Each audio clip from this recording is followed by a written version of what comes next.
In suburban Phoenix, 43-year-old Sarah Mitchell discovered an old photograph that would unravel her entire reality.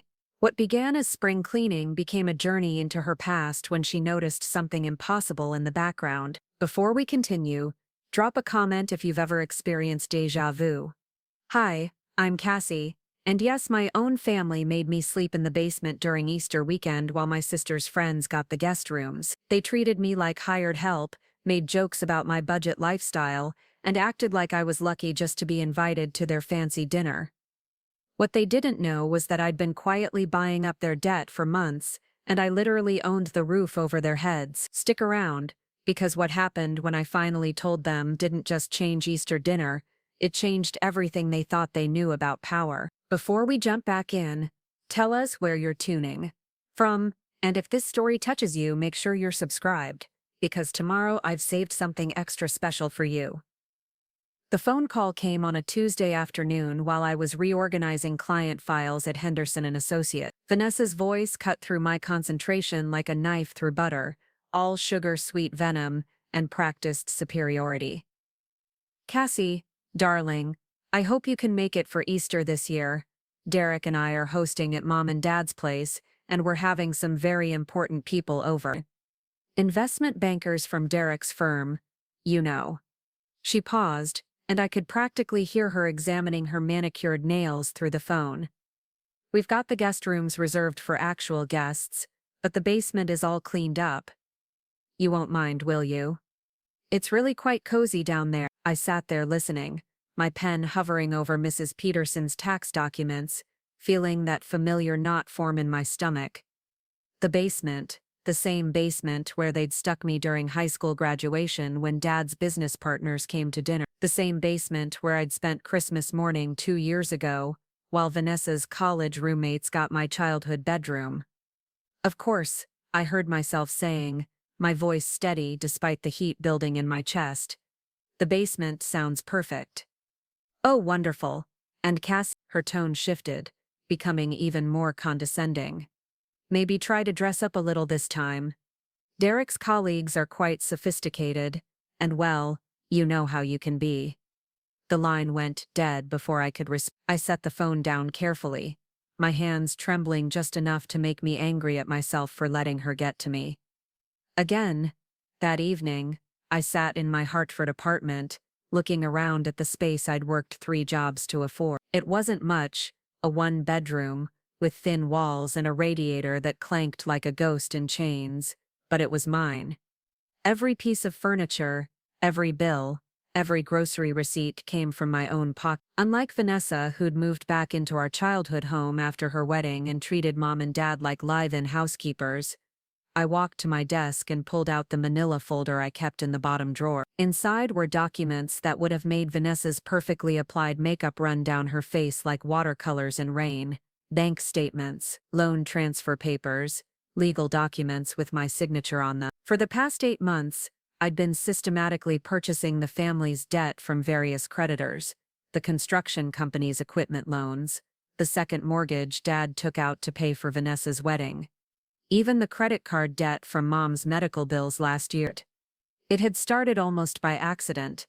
Mr. Henderson, my boss, mentioned that a local construction company was behind on their equipment payments, and the lending company was looking to sell the debt. Something about the company name, Brennan and Sons Construction, made me ask more questions. When I realized it was Dad's business, I felt sick. When I realized how much they owed and how close they were to losing everything, I felt sick. But when I discovered that Derek knew about the financial trouble and was already making plans to help by buying the house at a discount when they inevitably foreclosed, I felt something else entirely. Something cold and calculating that I didn't recognize in myself. So I started buying their debt, quietly, carefully.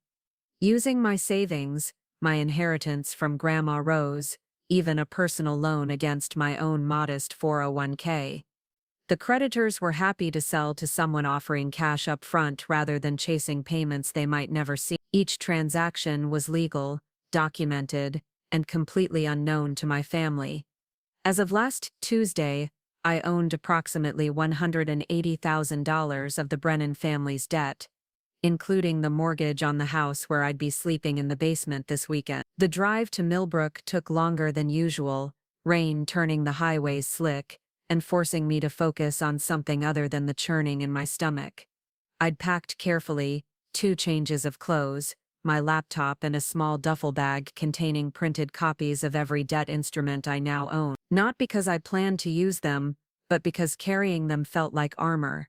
The house looked exactly the same as it had during my last visit 6 months ago, except for the new BMW in the driveway and the professionally landscaped flower beds that someone definitely hadn't paid for in cash. I parked my 10-year-old Honda behind Dad's pickup truck and sat for a moment, watching Derek through the kitchen window as he gestured animatedly at someone I couldn't see. The front door opened before I could knock. Mom stood there in a floral dress I'd never seen before, her smile genuine, but tired around the edges. "Cassie, honey, you made it. Come in, come in." Vanessa's been so excited about the dinner party tomorrow. She hugged me, and I caught the scent of her old perfume mixed with something expensive and unfamiliar. "How was the drive?" "Fine, Mom." Rain slowed things down a bit. I followed her inside, noting the new furniture in the living room and the fresh coat of paint on the wall. "The house looks great. Did you redecorate?" A shadow crossed her face. "Oh, that was all Vanessa's doing. She said the old furniture looked tired and Derek's friends would notice. She's very particular about appearance." Before I could respond, Vanessa swept into the room like she was making an entrance at a charity gala. She'd always been pretty, but now she looked expensive. Highlighted hair, professional makeup, and a dress that cost more than my monthly grocery budget. "Cassie, there you are. I was starting to worry you'd gotten lost." She air-kissed my cheek and I caught a whiff of her new perfume, something French and aggressive. "You look, well, you look like you. Come on, let me show you to your room." She led me through the kitchen, where Derek was indeed holding court with 2 men in polo shirts, who looked like they'd stepped out of a country club brochure. They glanced at me with the kind of polite disinterest reserved for service staff. "Gentlemen, this is my little sister Cassie. She works in accounting, isn't it?" Vanessa's voice carried just enough emphasis to make it clear that accounting was somewhere between janitorial work and unemployment in her hierarchy of respectability. "Bookkeeping," I corrected quietly, "at Henderson Associates." One of the men nodded absently before turning back to Derek. "So about those quarterly projections." The basement stairs creaked the same way they had when I was 12 and hiding from family arguments. Vanessa flicked on the overhead light, revealing a space that had indeed been cleaned, but still smelled like old concrete and forgotten Christmas decorations. "See? Cozy." She gestured toward a fold-out couch that had seen better decades. "I put fresh sheets on the pull-out, and there's a little space heater if you get cold. The bathroom's upstairs, of course. But you're used to making do, aren't you?" I set my bag down on the rickety card table that served as a nightstand. "This is perfect, Vanessa. Thank you." She studied my face, clearly looking for signs of hurt or resentment to feed on. When she found none, her smile became slightly forced. "Well, dinner's at 7 tomorrow. Try to be punctual. Derek's colleagues aren't used to waiting." After she left, I sat on the edge of the pull-out couch and looked around the basement that had become my designated place in the family hierarchy. Water stains on the ceiling tiles, a stack of boxes marked Cassie's college stuff that no one had bothered to move in 5 years. A small window near the ceiling that showed feet walking past on the sidewalk outside. I pulled out my laptop and opened the folder of documents I'd scanned. Page after page of legal transfers, each one representing a piece of my family's financial life that they didn't know I controlled. The mortgage payment was due in 12 days. The equipment loan payment was already past due. The credit card minimum payments were scheduled to auto-debit from an account that didn't have enough funds to cover them. But I wasn't planning to foreclose. I wasn't planning to destroy anyone's life. I was simply tired of being treated like I didn't matter by people who couldn't afford to treat me that way. My phone buzzed with a text from Zoe. "How's the dungeon treating you?" I typed back. "Same as always, but this time feels different. Different. You finally going to tell them what you think of their hospitality?" I stared at the screen for a long moment before responding. Something like that. The next morning, I woke to the sound of heels clicking across the floor above my head, and animated voices discussing seating arrangements. I checked my phone. 6:30 a.m. Apparently, sophisticated dinner parties required early morning preparation, even when the actual dinner wasn't until 7. I made my way upstairs quietly, hoping to grab coffee before the chaos fully began. But Vanessa was already in the kitchen, directing Mom and two women I didn't recognize in what appeared to be a complex choreography of food preparation. The centerpieces need to be exactly 18 inches apart, she was saying to one woman, who was arranging white lilies in crystal vases, and make sure the wine glasses are spotless. Derek's very particular about water spots. She noticed me hovering near the coffee pot and sighed dramatically. Cassie, perfect timing. We need someone to vacuum the living room, and I know you're not busy today. The woman arranging flowers looked up sharply, clearly surprised by the casual way Vanessa had just assigned her sister housework in front of strangers. I poured my coffee slowly, feeling the weight of all the documents in my laptop bag downstairs. Actually, I have some work to catch up on, I said evenly, but I'm sure you can handle it. Vanessa's eyes flashed. Work? On Easter Saturday? Cassie, these people are very important to Derek's career. The least you could do is help out. Especially since you're staying here for free. The words hung in the air like a challenge. Mom looked uncomfortable, busying herself with stirring something that didn't need stir. The flower woman suddenly became very interested in lily placement. I took a sip of coffee and felt something shift inside my chest. A small, hard knot of resolve that had been building for months. You're right, I said quietly. I should contribute more to this household. Vanessa's smile returned, triumphant. Exactly, I knew you'd understand. The vacuum's in the hall closet.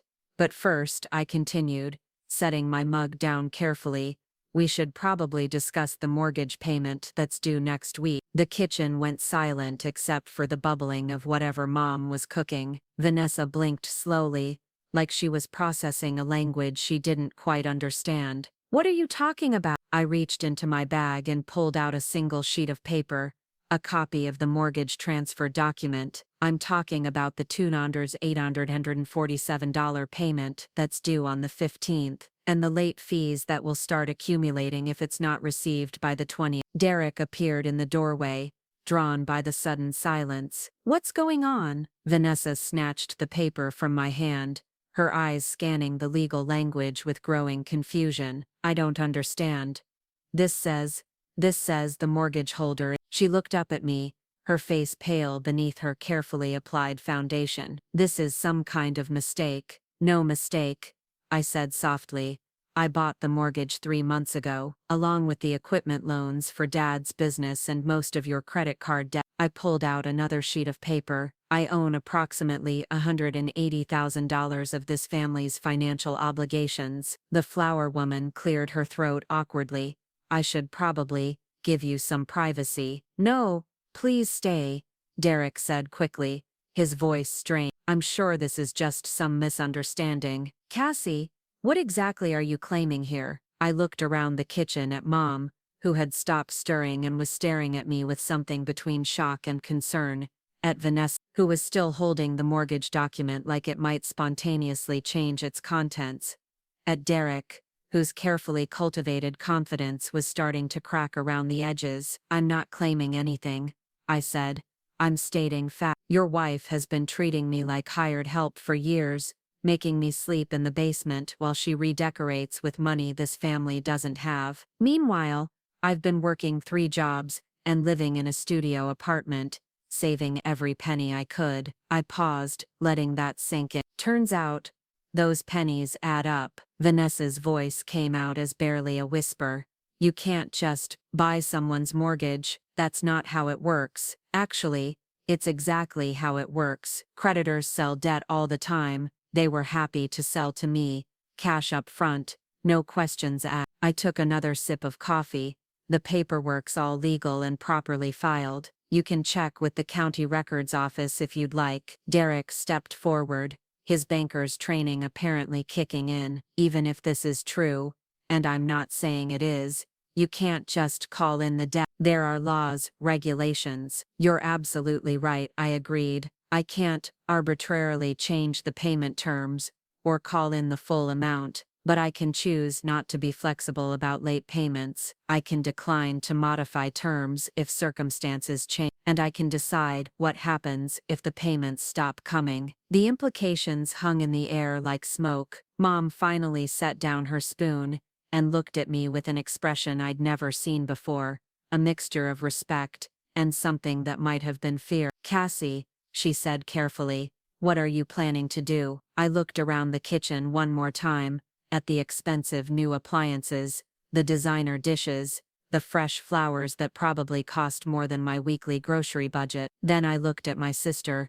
who was still staring at the mortgage document like it was written in hieroglyphics. "Right now, I'm planning to go back downstairs and let you finish preparing for your dinner party. Your very important guests shouldn't be kept waiting." I picked up my coffee mug and headed toward the basement stairs. "Oh, and Vanessa, about that vacuum cleaner, I think you can handle it yourself." I was halfway down the stairs when I heard Derek's voice, sharp with panic. "How much did she say she owns?" 180,000. And for the first time in years, I smiled. The basement felt different now, not smaller or more cramped, but somehow less suffocating. I sat on the edge of the fold-out couch, my laptop open to a spreadsheet that showed every payment, every transfer, every piece of financial documentation that had led to this moment. The numbers told a story that my family was only beginning to understand upstairs. My phone had been buzzing for the past hour, text after text from Vanessa,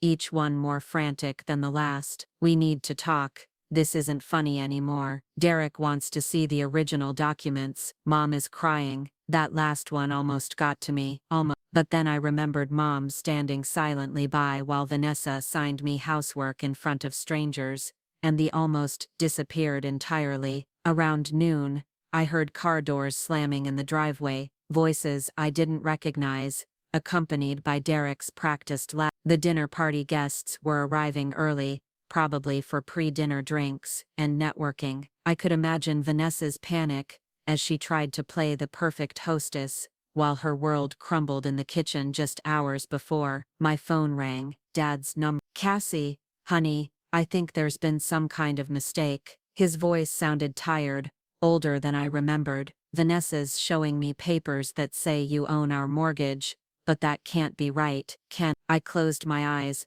picturing him in his workshop behind the house, probably holding documents he didn't fully understand while power tools collected dust around him. Dad had always been better with his hands than with paperwork, which was how the family had gotten into financial trouble in the first place. "It's not a mistake, Dad. I've been buying up the family's debt for months, the mortgage, the business loans, most of the credit card." Silence stretched between us. I could hear the distant sound of laughter from the house, Vanessa's voice rising above the others in animated conversation. "She was putting on quite a performance. But why would you do that, sweetheart? And how could you afford? I mean, we owe a lot of money." "I know exactly how much you owe, down to the penny." I opened a different file on my laptop, one that detailed every missed payment, every late fee, every time the creditors had called looking for money that wasn't there. And I could afford it because I've been living like a monk for 2 years,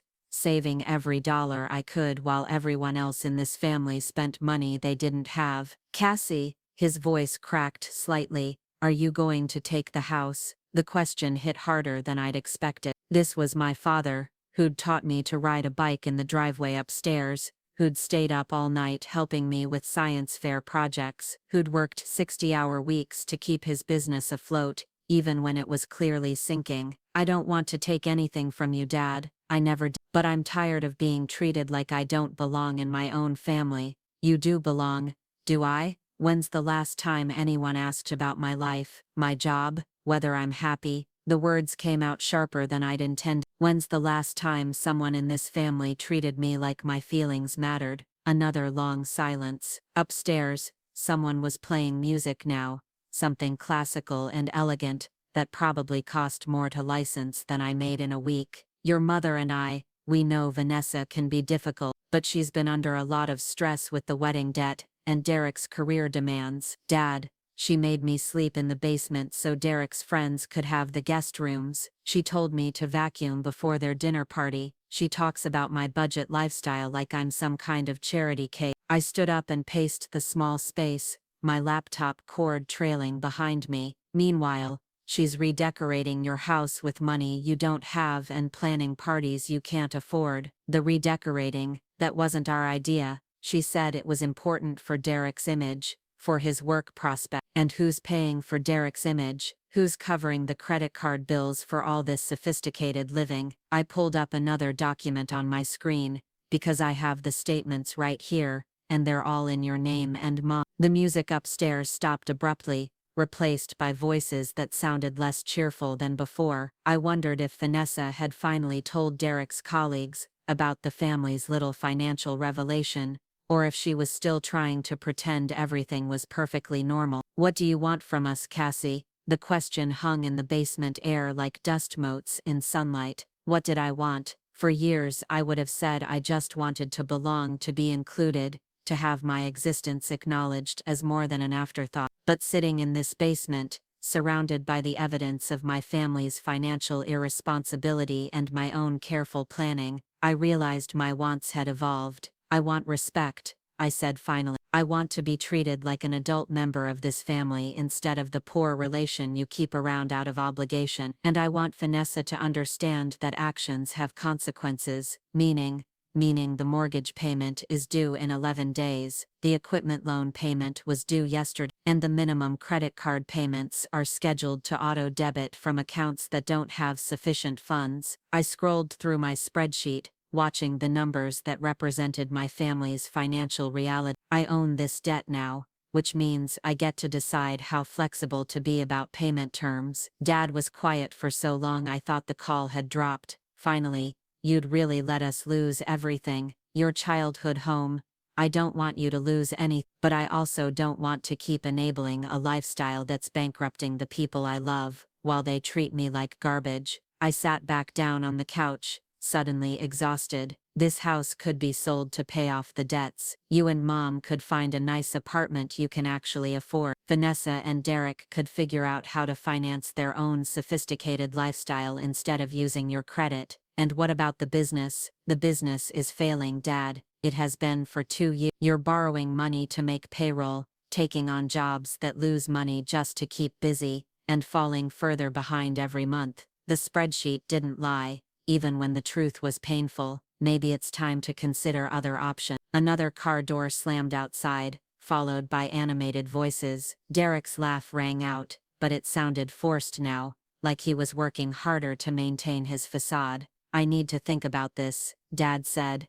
Talk to your mother, you have time, the payment isn't due until next Friday. I closed the laptop and lay back on the fold-out couch, staring at the water-stained ceiling tiles. But Dad, whatever you decide, I'm not sleeping in this basement anymore after tonight. After he hung up, I lay in the dim light filtering through the small basement window, listening to the sounds of Vanessa's dinner party above. Footsteps moved back and forth across the living room floor, glasses clinked. Someone laughed at what was probably Derek's rehearsed anecdote about market volatility or investment strategies. My phone buzzed with another text from Vanessa. You're ruining everything. These people are Derek's future. Please just pretend this morning didn't happen until they leave. I stared at the message for a long time before typing back. I've been pretending for 25 years. I'm done. 3 dots appeared immediately, then disappeared, then appeared again. Finally, a single word. Please. Something about that one word hit differently than all her demands and accusations. It sounded like the sister I remembered from childhood,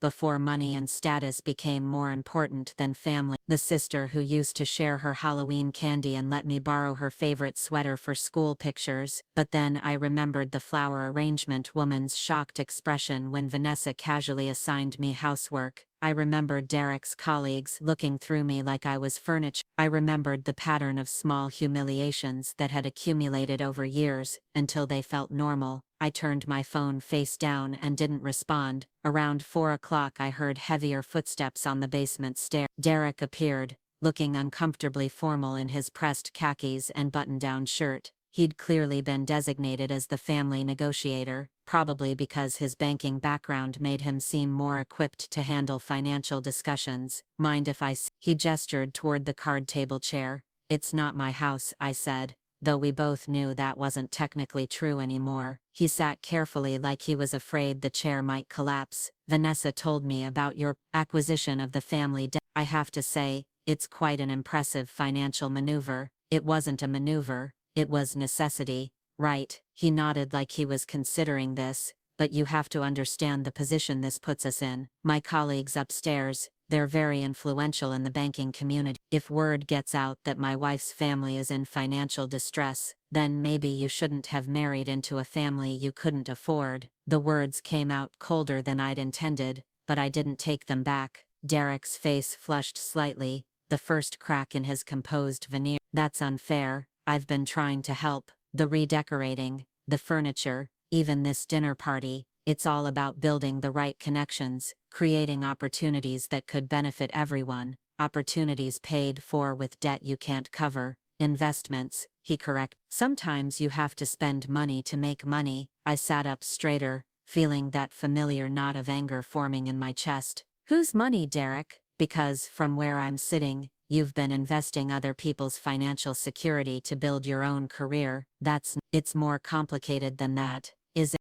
Preparing and narrating this story took us a lot of time, so if you are enjoying it, subscribe to our channel. It means a lot to us. Now back to the story. Because my spreadsheet says you and Vanessa have charged over $40,000 to my parents' credit cards in the past 18 months. Furniture, clothes, travel, entertainment. I reached for my laptop. Want me to break it down by category? Derek held up a hand. That's not necessary. Look, I understand you're upset about the sleeping arrangements and Vanessa's communication style, but destroying the family's credit isn't going to solve anything. I'm not destroying anything. I'm just not enabling it anymore.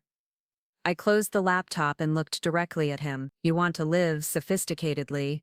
Figure out how to pay for it yourself. And if we can't make the payments, then you'll face the same consequences any other borrower would face. Damage to your credit score, potential foreclosure proceedings, asset liquidation. I shrugged. Standard stuff. I'm sure your banking colleagues would understand. Derek's composure finally cracked completely. You'd really do that? Destroy your own family for what? Revenge? This isn't revenge. This is reality. Your wife has been treating me like hired help while living off my parents' credit. You've been building your career on debt that other people have to pay back. Everyone's been pretending this lifestyle is sustainable when the numbers clearly show it isn't. So what's your solution?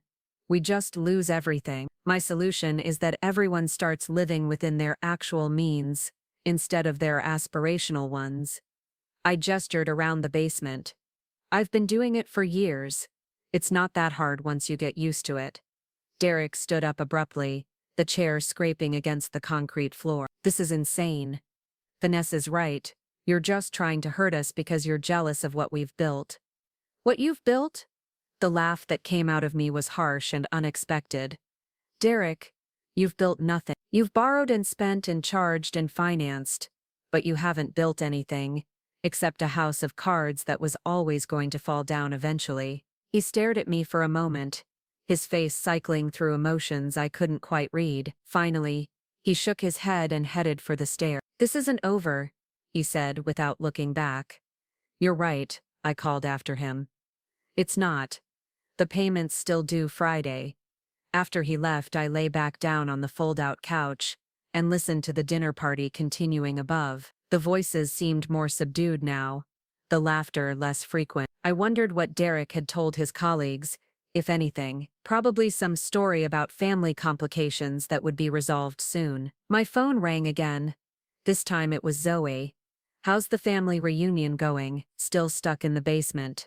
Something like that. I found myself smiling for the first time all day. Actually, things got interesting this morning. Interesting how? Did you finally tell your sister what you think of her hospitality? Better.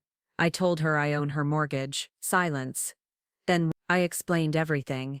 The debt purchases, the morning revelation, Derek's attempted negotiation. Zoe listened without interrupting, occasionally making small sounds of disbelief or approval. Holy shit, Cassie.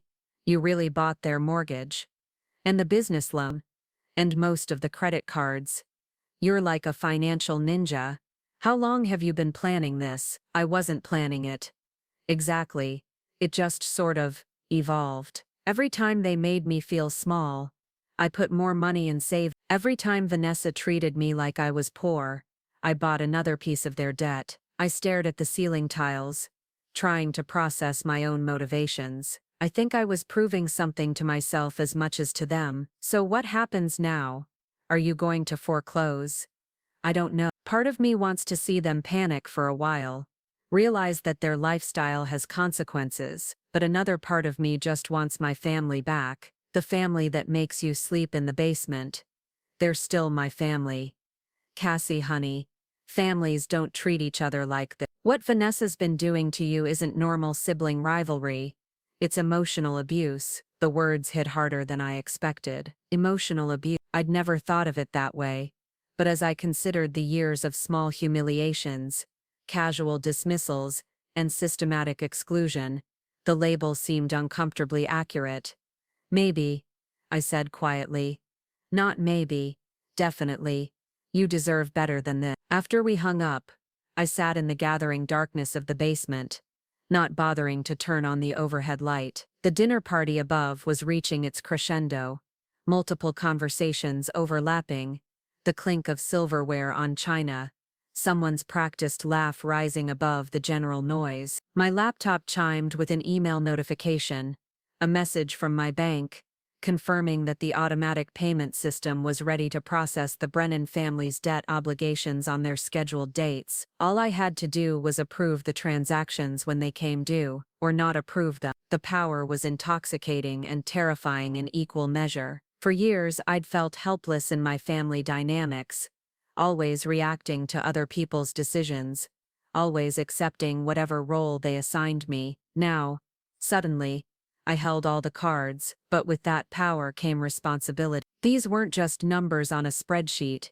They represented my parents' home, my father's business, my family's future. Whatever I decided would have consequences that rippled far beyond this weekend. Above me, I heard chairs being moved, presumably clearing space for whatever entertainment Vanessa had planned for the evening portion of her dinner party. Classical music started again, something orchestral and impressive that probably came with liner notes about the composer's tragic life and revolutionary techniques. I thought about my own apartment in Hartford with its second-hand furniture and thrift store dish. It wasn't impressive by Derek's standards, but it was honestly earned. Every stick of furniture, every utility bill, every grocery receipt was paid for with money I'd actually made. There was something to be said for that kind of honesty, even if it didn't come with crystal wine glasses and professional flower arrangements. My phone buzzed with one final text from Vanessa.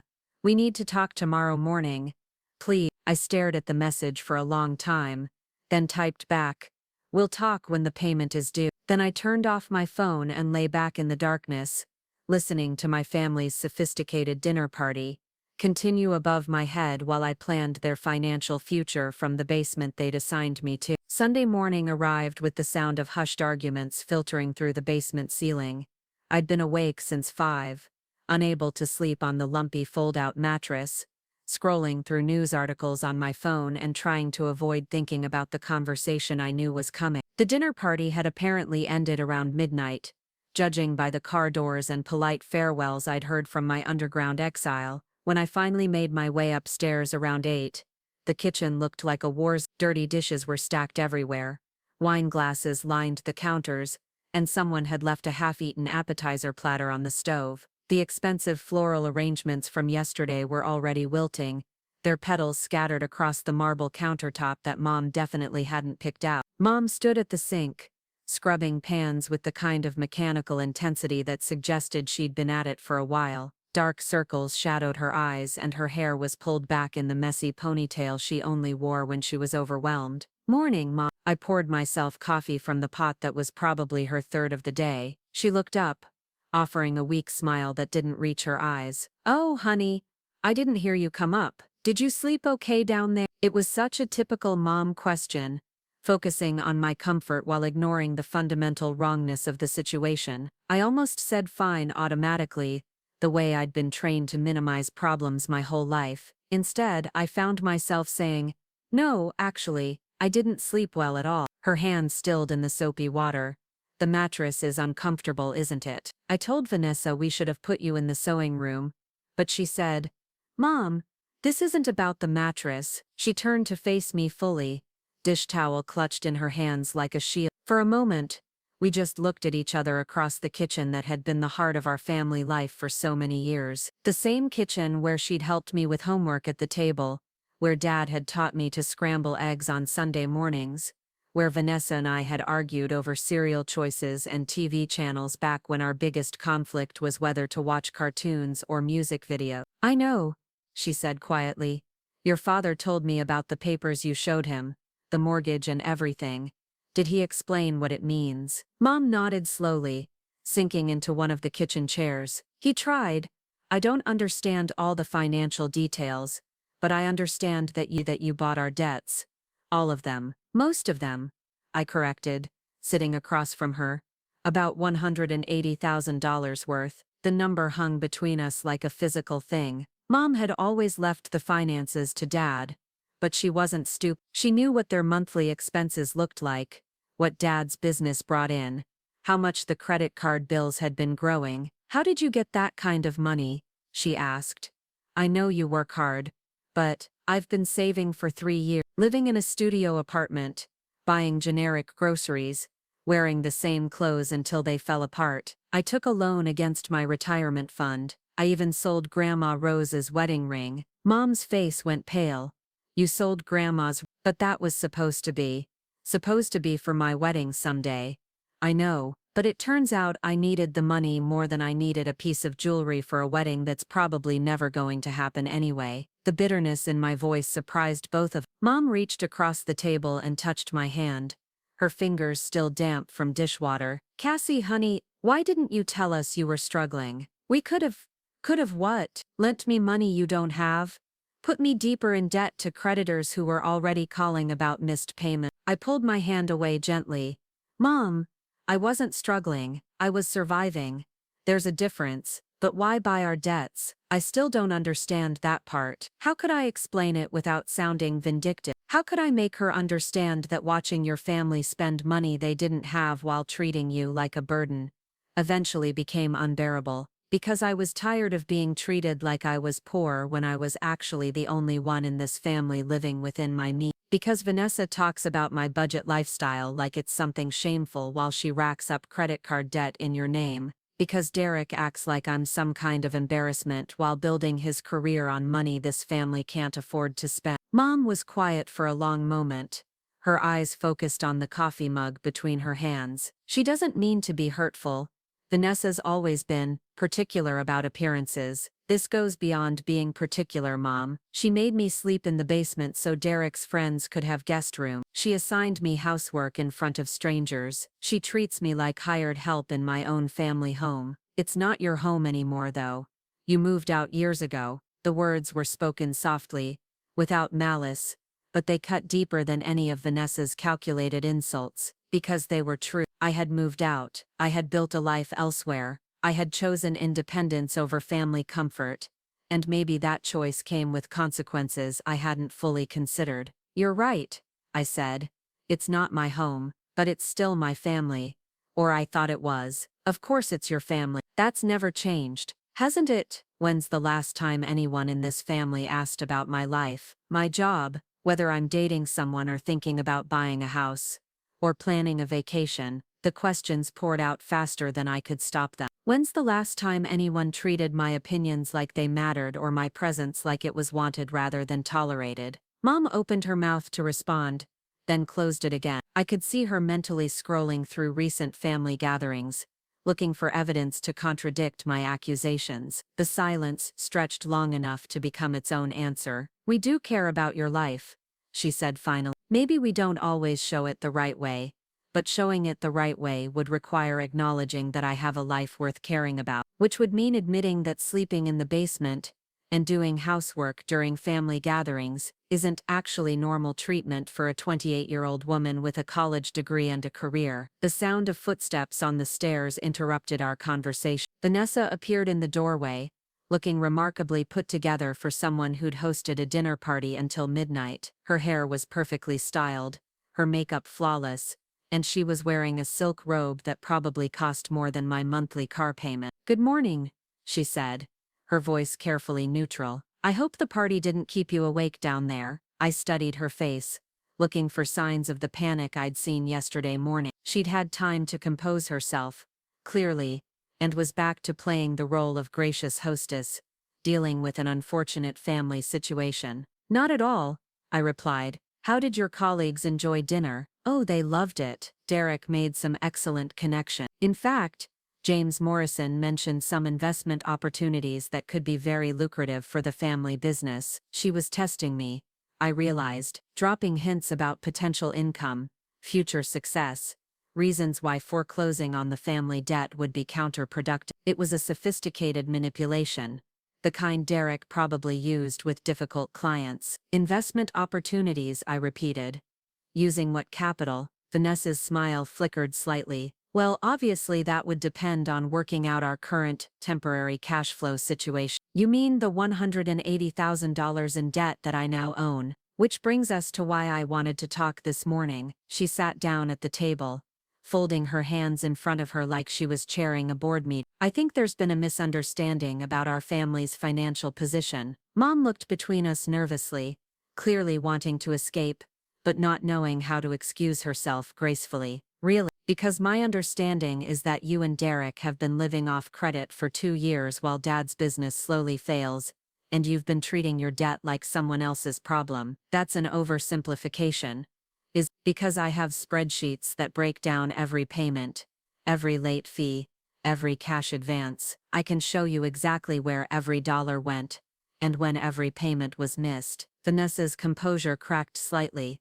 "You've been spying on us, tracking our spending." "I've been tracking debt that I purchased from creditors who were happy to sell it. Nothing secret about public financial records." "This is ridiculous. You can't just weaponize our family's private business because you're upset about sleeping arrangements." The casual dismissal was so typical, so perfectly Vanessa, that I almost laughed. Even now, faced with losing everything, she was minimizing my concerns to sleeping arrangements and hurt feelings. "You think this is about sleeping arrangements?" I pulled out my phone and opened the banking app that tracked all the Brennan family debt payments. "Your mortgage payment is due in 5 days. The minimum credit card payments are scheduled to auto-debit tomorrow from accounts that don't have sufficient funds. The equipment loan payment is already 3 days past due." I turned the phone screen toward her, letting her see the numbers that represented her family's financial reality. "These aren't sleeping arrangements, Vanessa.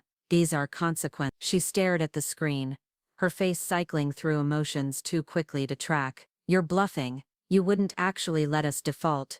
We're family. We are family. Which is why I spent 3 years saving money while you spent 3 years accumulating debt. Which is why I'm giving you 5 days notice, instead of calling the loans due immediately." I put the phone away and looked directly at her. "But being family doesn't mean I have to enable your lifestyle anymore." "Enable our lifestyle? Cassie, you have no idea what you're talking about. Derek's career requires certain standards, certain appearances. The networking, the entertainment, the professional wardrobe. These aren't luxuries.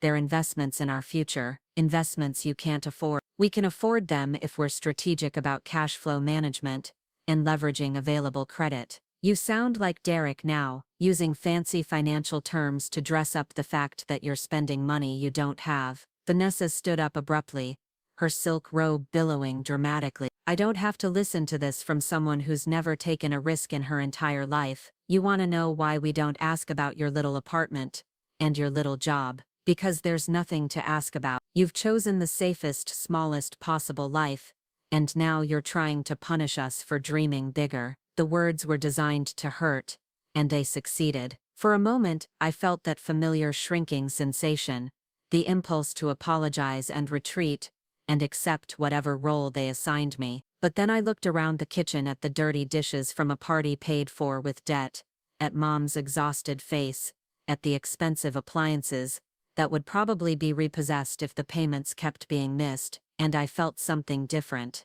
Not shame, but clarity. "You're right," I said calmly. "I have chosen a small, safe life. I live in an apartment I can afford, drive a car that's paid off, and buy groceries with money I actually have in the bank. It's not glamorous, but it's honest." I stood up and faced my sister across the kitchen table. "And you know what? I'd rather have a small, honest life than a big, fake one that requires other people to pay for it." Other people? This is family money. No, it's Mom and Dad's money. It's their credit, their house, their business that you and Derek have been using as collateral for your dreams. I gestured around the redecorated kitchen. "And when the bills come due, it's their retirement, their security, their future that gets sacrificed to pay for your investment." Mom made a small sound, somewhere between a sigh and a sob. We both turned to look at her, and I saw tears in her eyes. "Please don't fight," she whispered. "Not on Easter, not about money." But it wasn't about money. Not really. It was about respect and responsibility, and the way families were supposed to treat each other. It was about the difference between supporting someone and enabling them, between helping and being used. "I'm not fighting, Mom. I'm just not pretending anymore." Vanessa's voice rose to match her rising panic. "Pretending what?" "Pretending that this family's financial situation is sustainable. Pretending that your lifestyle choices don't have consequences for other people. Pretending that I'm okay being treated like a burden while you live off debt that my parents have to repay. We'll pay it back." "When? With what money?" "Derek's salary barely covers your monthly expenses even without debt payments. Dad's business is losing money every month. Mom's been working part-time at the library just to help with grocery bills." I pulled out my phone again and showed her a different screen. "Dad's business account balance. There's less than $800 in the business checking account. How exactly are you planning to pay back $180,000 in debt?" Vanessa stared at the phone screen, like it was showing her an X-ray of a terminal illness, which in a way it was. "Derek has connections, investment opportunity. If we can just get through this rough patch." "This isn't a rough patch, this is a pattern. For 2 years you've been borrowing against the future to pay for the present, and the future is here now." The kitchen fell silent, except for the hum of the refrigerator, and Mom's quiet sniffling. Through the window I could see Dad in his workshop, probably hiding from the family drama he didn't know how to fix. Finally Vanessa sat back down, her perfect posture deflating slightly. "What do you want, Cassie? You clearly have all the power here. What's it going to take for you to not destroy our family?" The question hung in the air like a challenge and a surrender at the same time. What did I want? For years the answer would have been simple: to belong, to be included, to be treated with basic respect. But sitting in this kitchen, holding the financial future of my family in my hands, I realized my wants had evolved beyond simple inclusion. "I want honesty," I said. "I want accountability, and I want this family to start living within its actual means instead of its aspirational one." "That's not specific enough." "Fine, specifically. I want Dad to close the business and take the job his friend offered him, at the county. I want you and Derek to move out of this house and find an apartment you can actually afford. I want the credit cards cut up, and the spending to Vanessa's face went white. "You want us to lose everything." "I want you to keep what you can actually afford, and stop pretending you can keep what you can't. This house has been in our family for 40 years, and it can stay in the family if someone can make the payment. But that someone isn't going to be Dad anymore, because his business is failing, and Mom's library job isn't going to save it." I looked at Mom, whose tears were flowing freely now. "Mom, you and Dad could keep the house if you want. The mortgage payments are manageable on Dad's potential county salary plus your part-time income, but only if the other debts get resolved." "Resolved how?" Vanessa's voice was barely above a whisper. "Bankruptcy, asset liquidation, credit counseling, the usual methods people use when they've been living beyond their means for too long." The word bankruptcy hung in the kitchen like a physical presence. It was the financial equivalent of cancer in families like ours. something that happened to other people, people who weren't careful, people who didn't manage their money properly, except it was happening to us, had already happened. Really, I'd just been the one to notice it first. There has to be another way, Vanessa said desperately. Derek has ideas, investment strategies. Derek's ideas are what got you into this mess. His investment strategy was to borrow money you couldn't afford to repay, and hope someone else would figure out how to pay it back. I closed my phone and looked at both of them, Mom with her tear-streaked face, and Vanessa with her perfect hair and silk robe and growing desperation. I'm not the villain here, I said quietly. I'm just the person who's been living in reality while everyone else was living in fantasy. And reality has payments due. The afternoon stretched into evening with an uncomfortable tension that seemed to permeate every corner of the house. Derek had sequestered himself in Dad's home office, presumably making phone calls to his banking contacts, and trying to find some miracle solution that would preserve his carefully constructed lifestyle. I could hear his voice through the closed door,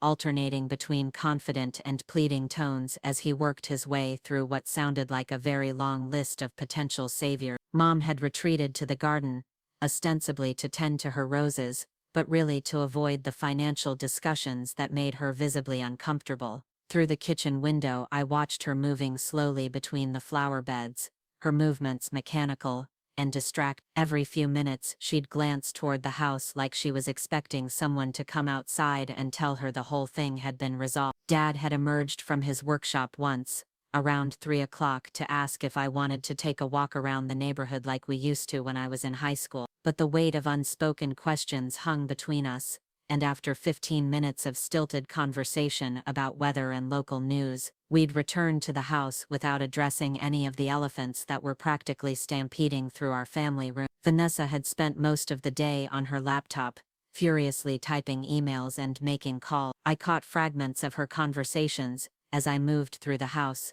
discussions with real estate agents about home values, calls to credit counseling services, heated arguments with what sounded like Derek's mother about potential family loans. Each conversation seemed to end with increasing frustration and decreasing options. Around 6 o'clock I found myself back in the basement, sitting on the fold-out couch with my own laptop open to the debt management dashboard that had become my constant companion. Every account was updated in real time, showing balances, payment due dates, and the accumulating interest that turned manageable debts into overwhelming ones when left unattended. The mortgage payment was now due in 4 days. The auto debit for the credit card minimums would trigger tomorrow morning unless I intervened to stop them. The equipment loan was already generating late fees that would compound daily until someone made a payment. I had the power to approve or deny every single transaction. With a few clicks, I could extend payment deadlines, waive late fees, or restructure the entire debt load to make it more manageable. Or I could let the automatic processes run their course and watch as my family's financial foundation crumbled in real time. The basement door opened and footsteps descended the stairs. I expected to see Dad or maybe Mom, but it was Derek who appeared, looking significantly less polished than he had that morning. His perfectly pressed shirt was wrinkled, his hair disheveled from running his hands through it, and his usually confident demeanor had been replaced by something that looked suspiciously like desperation. "Cassie, we need to talk." I didn't look up from my laptop screen. I figured we'd get to this conversation eventually. He pulled the folding chair closer to the couch and sat down heavily. "I've spent the day working every connection I have in the financial industry, calling in favors, exploring restructuring options, looking for bridge loans or credit extensions, and I'm starting to understand just how deep we're." In suburban Phoenix, 43-year-old Sarah Mitchell discovered an old photograph that would unravel her entire reality.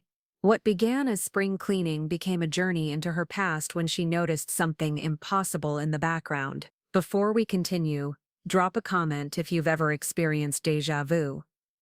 He rubbed his face with both hands. "I knew things were tight, but I didn't realize how tight. The credit utilization ratios, the debt-to-income calculations, the payment history issues on paper, your family looks like a foreclosure waiting to happen." It was the first completely honest thing Derek had said since I'd known him. No financial jargon to obscure the reality, no optimistic projections about future earnings. Just a straightforward acknowledgement of the mathematical truth that had been staring us all in the face for months. Now you're getting it. But here's what I don't understand. He leaned forward, his banker persona reasserting itself. You've positioned yourself as the creditor, which gives you enormous leverage, but you haven't actually used that leverage to extract any concessions or negotiate any terms. You're just letting the clock run down to the payment deadlines. Maybe because I'm not interested in extracting concessions. Then what are you interested in? What's your end game here? I closed the laptop and looked at him directly. For all his flaws, Derek was intelligent, and he deserved a straight answer. I want you to understand what it feels like to have no control over your living situation, to be dependent on someone else's financial decisions for your basic security, to watch other people make choices that affect your life while treating your input as irrelevant. Derek was quiet for a moment, processing this. You're talking about more than just money. Money is never just about money and family. It's about power and respect and who gets to make decisions that affect everyone else. And you think foreclosing on us is going to teach us what exactly? I think facing real consequences for financial irresponsibility might be the only thing that stops the pattern, because clearly, gentle suggestions and family loyalty haven't been sufficient motivators. Derek stood up and began pacing the small basement space, his agitation growing with each step. Do you have any idea what this would do to my career? The banking industry is built on relationships and trust. If word gets out that I defaulted on family debts, that I couldn't manage my own household finances, then maybe you shouldn't have taken on debt you couldn't manage. It's not that simple. Vanessa has certain expectations, certain standards, that you chose to enable instead of addressing.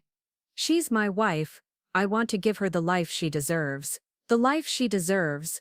Or the life she wants, because there's a difference. Derek stopped pacing and turned to face me. What's that supposed to mean? It means Vanessa grew up in this house, with parents who worked hard and lived modestly, and saved for the things they wanted. She knows what financial responsibility looks like. She just chose to abandon it when she found someone willing to finance a more expensive lifestyle. The words hit their target. Derek's face flushed with anger and embarrassment.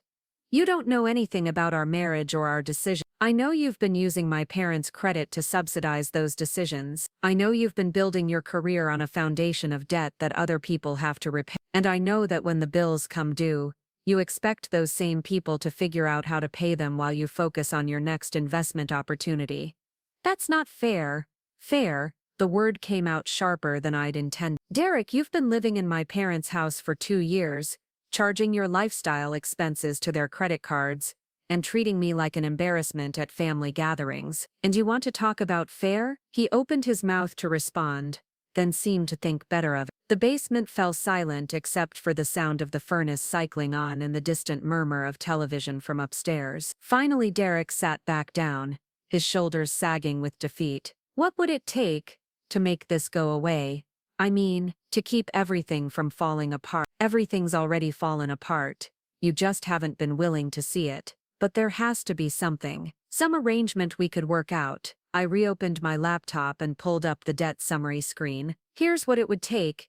Immediate payment of all outstanding balance, $180,000 due in full within 30 days. Derek's laugh was bitter and humorless. You know we don't have that kind of money. Then here's the alternatives. Structured bankruptcy proceedings, supervised asset liquidation, and mandatory credit counseling for everyone involved. There has to be a middle ground. The middle ground is what got you into this mess. Minimum payments that don't cover interest charges, credit extensions that just postpone the inevitable, asset-backed loans that put the house at risk. I gestured around the basement. The middle ground is me sleeping down here while you host dinner parties upstairs with money you don't have. Derek was quiet for a long time, staring at the concrete floor like it might reveal some previously unconsidered solution. When he finally looked up, his expression had changed from desperation to something that looked almost like resignation. You're really going to do that? Let us lose everything. I'm going to let you face the consequences of your own choices. There's a difference. Not to Vanessa there isn't. Or to your parents. That gave me pause. Mom and Dad hadn't chosen Derek's lifestyle or Vanessa's spending habits, but they would bear the consequences just as heavily as anyone else. Their house, their retirement security, their financial future, all of it was wrapped up in debt that had been accumulated in their names, but for other people's benefit. Mom and Dad can keep the house if they want it, I said carefully. The mortgage payments are manageable on Dad's potential county salary, but only if the other debts get resolved. And Vanessa and me, you find an apartment you can actually afford and start over. It's not the end of the world. People do it every day, easy for you to say. You've never had anything to lose. The comment stung because it contained enough truth to hurt. I had chosen the safe path, the small life, the minimum viable existence that couldn't be threatened by other people's decisions. But I'd also chosen honesty over aspiration, sustainability over glamour, independence over dependence. You're right, I said. I've never had anything to lose because I've never tried to live beyond my means. I've never pretended I could afford things I could. I've never borrowed against the future to pay for the present. And look where it got you. A studio apartment and a basement bedroom at family gatherings. And look where your approach got you. A lifestyle you can't sustain and a debt load that's about to destroy your family. Derek stood up again, but this time his movement was slow, defeated. This conversation isn't going anywhere. No, it's not. Because you're still looking for someone else to solve a problem you created. He paused at the bottom of the stair. For what it's worth, I am sorry about the basement thing. And the way Vanessa talks to you sometimes. That's not how families should treat each other. It was the closest thing to an apology I'd ever received from Derek, and it caught me off guard. Thank you. But this nuclear option you're threatening, it's going to hurt a lot of people who don't deserve it. And continuing to enable your lifestyle is going to hurt those same people over a longer period of time. At least my way. The pain is fine. After he left, I sat alone in the basement with my laptop and the weight of my family's financial future. The numbers on the screen told a story that was both simple and complicated. Simple because the math was straightforward, complicated because families were never just about math. My phone buzzed with a text from Zoe.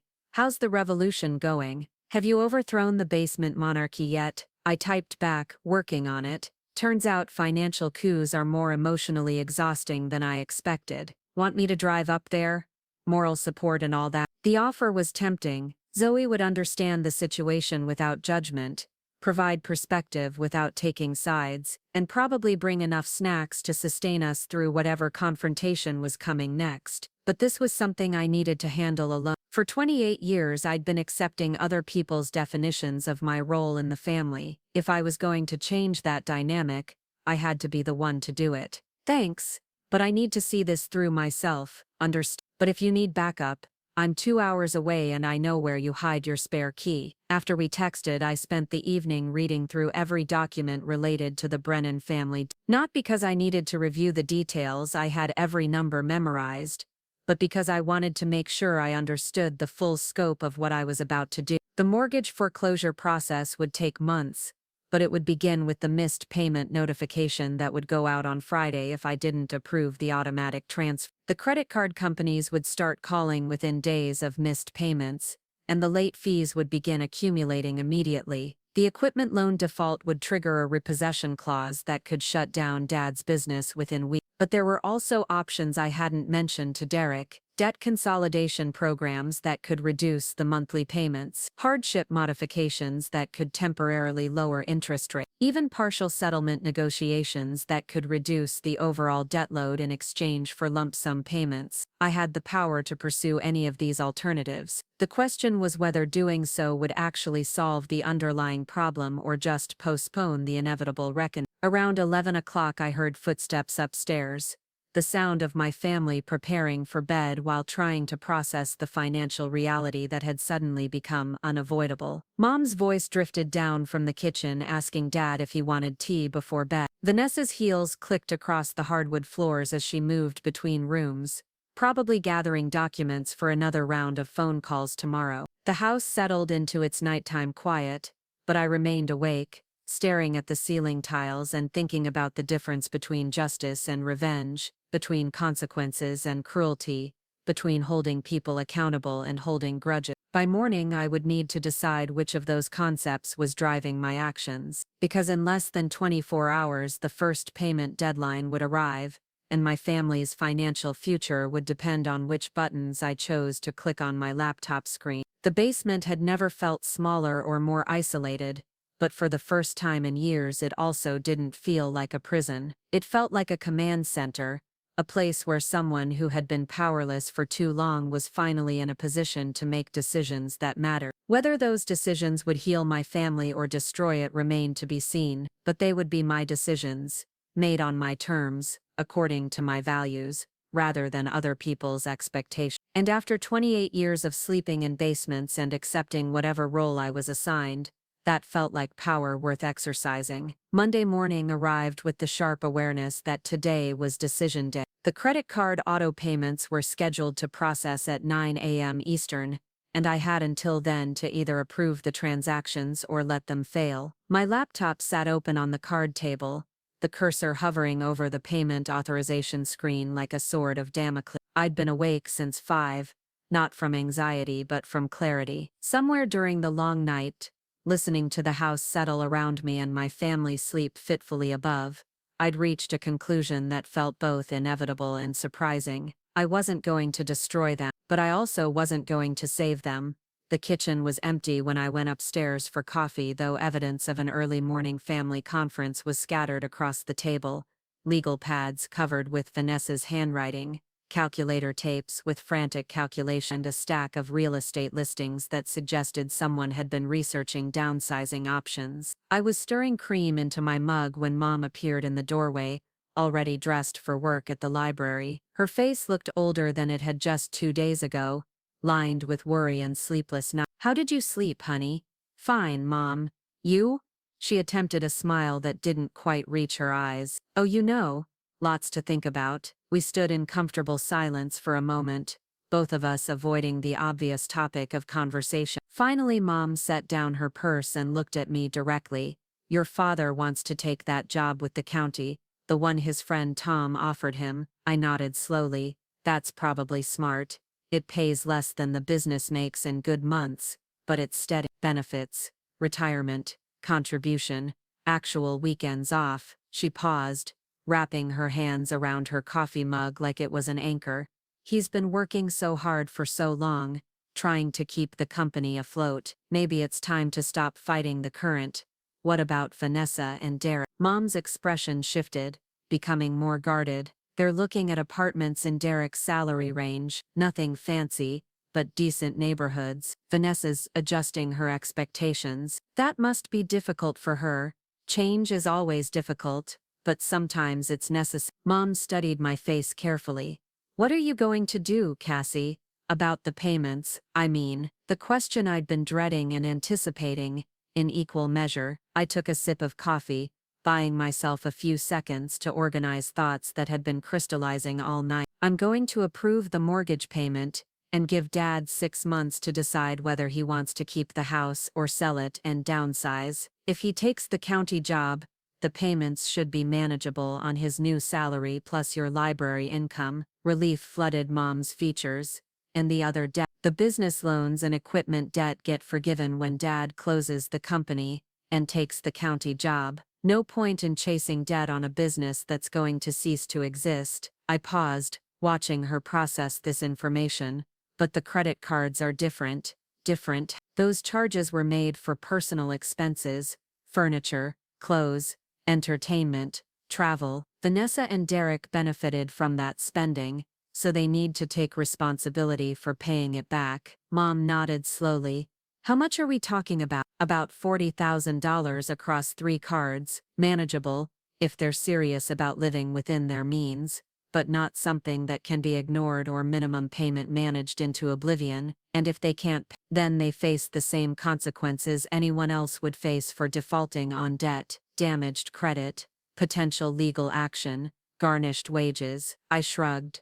Reality has a way of teaching lessons that family loyalty can't. The sound of footsteps on the stairs interrupted our conversation. Derek appeared first, looking haggard and wearing yesterday's clothes, followed by Vanessa, who had clearly made an effort to maintain her appearance despite the circumstances. "Good morning," Derek said cautiously, like he was testing the temperature of the room. "Morning," I replied. "Coffee's fresh if you want some," Vanessa sat down at the table without speaking, her usually perfect posture betraying her exhaustion. Derek poured himself a mug and joined her, both of them looking like defendants waiting for a verdict. "I've made my decision about the debt," I said without preamble.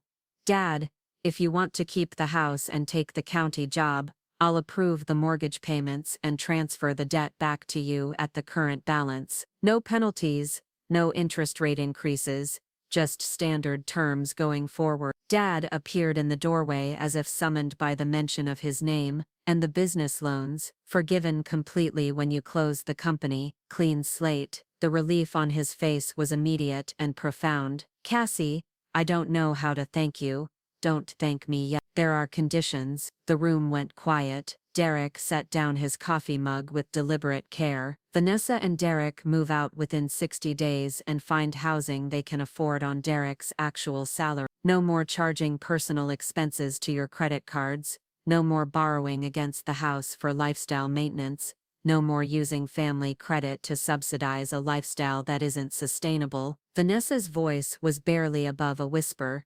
"And the credit card debt that transfers to you and Derek, full balance, current terms, your responsibility to pay." $40,000. Derek's banker training kicked in automatically. "On my salary, that's going to take years to pay off." "Then, maybe you should have thought about that before charging it." The words came out sharper than I'd intended, but I didn't take them back. Derek had spent 2 years making financial decisions with other people's money. It was time for him to live with the consequences of those decisions. "This is impossible," Vanessa said, her composure finally cracking completely. "Derek's salary barely covers basic living expenses. How are we supposed to pay rent and utilities and groceries and $40,000 in credit card debt?" "The same way I've been paying my expenses for the past 5 years, carefully, with a budget, by distinguishing between what you want and what you can afford." "That's easy for you to say. You've never had." She stopped herself, apparently realizing that finishing that sentence would not help her case. "Never had what?" "Nice things, an expensive lifestyle, the pressure to maintain appearances." I sat down across from her, meeting her eyes directly. "You're right, I've never had those things, because I couldn't afford them. So this is revenge. You're punishing us for having more than you do." "No, Vanessa, I'm requiring you to pay for what you've had. There's a difference." Derek leaned forward, his negotiation instincts apparently still functional despite his exhaustion. "What if we could work out a payment plan, reduced monthly amounts over a longer term? You can work out whatever payment plan you want with the credit card company. That's between you and them now, but you own the debt. I'm transferring it back to the original creditors. They can decide what terms to offer you." The implications of this settled over the room like fog. Credit card companies weren't known for their flexibility with struggling borrowers. Without the leverage of family relationships, or the threat of damaged family dynamics, Derek and Vanessa would be just another couple with too much debt and too little income. "You're throwing us to the wolves," Vanessa said bitterly. "I'm putting you in the same position as millions of other Americans who took on debt they couldn't afford. You'll figure it out, or you won't, but either way, it won't be Mom and Dad's problem anymore." I stood up and walked to the window, looking out at the neighborhood where I'd grown up. Modest houses, well-maintained lawns, cars that were practical rather than impressive. It was a comfortable middle-class life, the kind that required steady work and careful spending, and the occasional sacrifice of immediate gratification for long-term security. "There's one more condition," I said without turning around. "What now?" Derek's voice was strained. "This basement sleeping arrangement ends today. When I come back to visit, and I will come back, I expect to be treated like a member of this family, not like hired help or a charity case." Mom spoke up immediately. "Of course, honey, the guest room is yours whenever you want it. Actually, I've been thinking about that too." I turned back to face them. Maybe it's time for me to invest in a bigger place, somewhere with a guest room of my own, where I can host family gatherings sometimes. The suggestion hung in the air like a foreign concept. In our family, Vanessa had always been the hostess, the one with the nice house, and the entertaining skills, and the desire to impress. The idea of me taking on that role seemed to shift something fundamental in the family dynamic. That sounds wonderful, Mom said softly. I'd love to see your new place when you find it. You'll be the first invited. My phone chimed with a reminder that the credit card payment deadline was approaching. I pulled out my laptop and opened the debt management dashboard, aware that everyone in the kitchen was watching me navigate screens that would determine their immediate financial future. With a few clicks, I approved the mortgage payment, ensuring that Mom and Dad's housing would remain secure. I transferred the business debt forgiveness paperwork to Dad's email, officially releasing him from obligations he could never have realistically met, and I initiated the process to transfer the personal credit card debt back to the original creditors, along with contact information for Derek and Vanessa's new responsibility. Done, I said, closing the laptop. The mortgage is current, the business debt is forgiven, and the personal credit cards are officially your problem now. Derek stood up abruptly. I need to make some phone calls, try to negotiate with the credit card companies before they start calling us. Good idea. I hear they're more flexible if you contact them before you miss payments. He headed for the office without another word, already pulling out his phone. Vanessa remained at the table staring at her hands, like they might reveal some previously unconsidered solution. I don't understand, she said finally. Why are you being generous with Mom and Dad but not with us? Because Mom and Dad worked for 40 years to build equity in this house and security for their retirement. Because Dad's business failure wasn't caused by lifestyle choices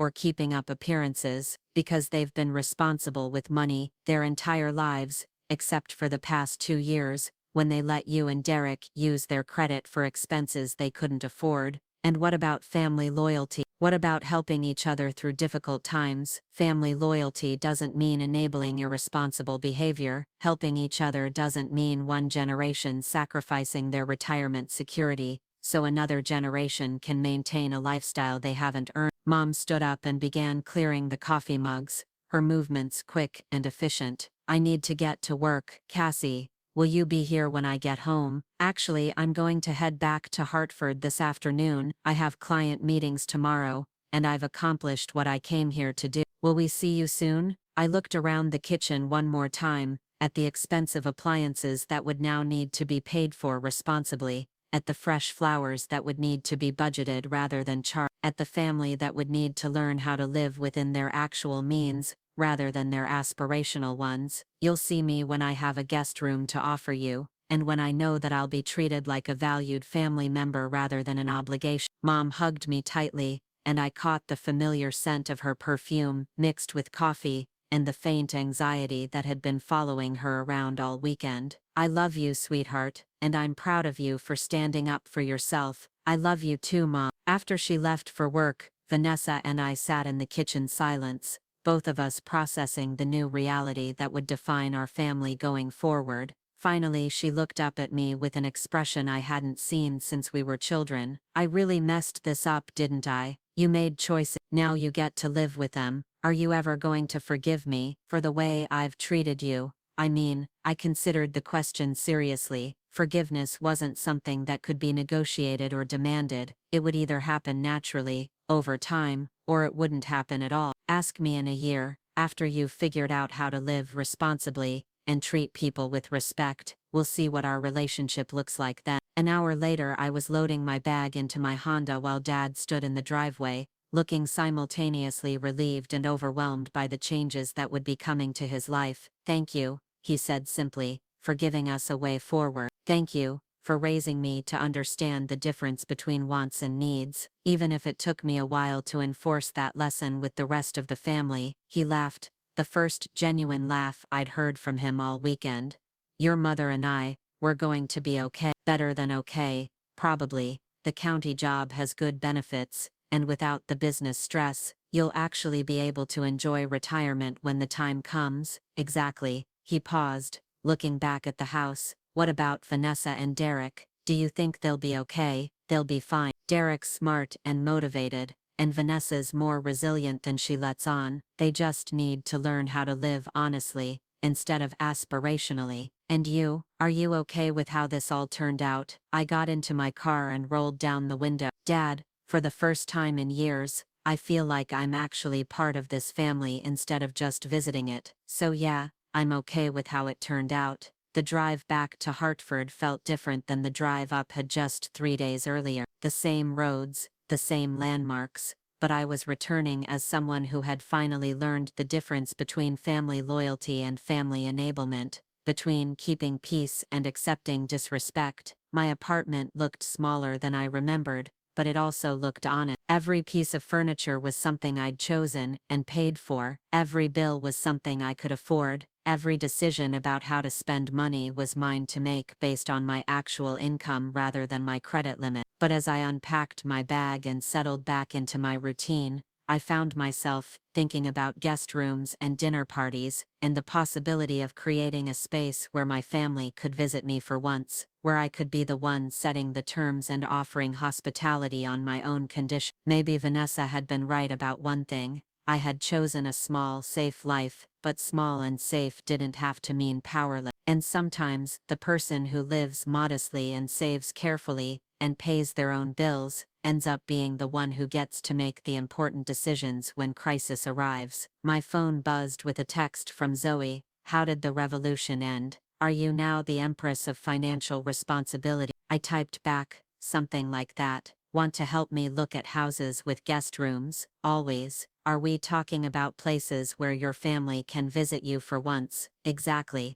Places where I set the sleeping arrangement. 3 months later, I signed the paperwork on a small 3-bedroom house in a quiet Hartford neighborhood. It had a proper guest room with a comfortable bed, a dining room, large enough for family gatherings, and a mortgage payment that fit comfortably within my actual budget. The first family dinner in my new house was scheduled for Thanksgiving. Mom and Dad would have the guest room. Vanessa and Derek, who had found a modest 2-bedroom apartment within their means and were slowly paying down their credit card debt, would sleep on the pull-out couch in the living room. But this time, the basement would be reserved for what it was actually meant for: storage, laundry, and the occasional hideout when family gatherings became overwhelming. Because some things should change, and some lessons, once learned, should be remembered by everyone involved. Up next, you've got 2 more standout stories right on your screen. If this one hit the mark, you won't want to pass these up.